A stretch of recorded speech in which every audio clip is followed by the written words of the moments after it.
BNP আর জামাতে পার্থক্য কি? বিএনপির ফখরুল ইসলাম আলমগীর বলছে আমরা ইসলামী শরিয়ায় বিশ্বাসী না, আমরা ইসলামী শরিয়া চাই না। তাহলে নিশ্চিত মুরতাদ।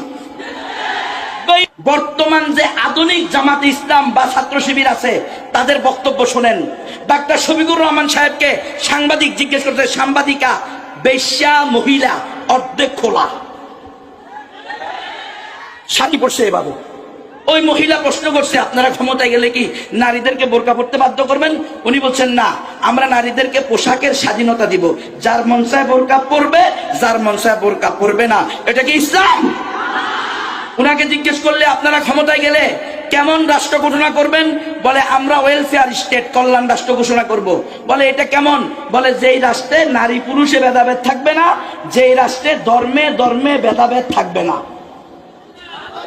এই মুসলমান, এটার নামই তো নাস্তিকতা, ওটার নামই তো সেকুলারিজম। তাহলে বিএনপি আর জামাতে পার্থক্য কি?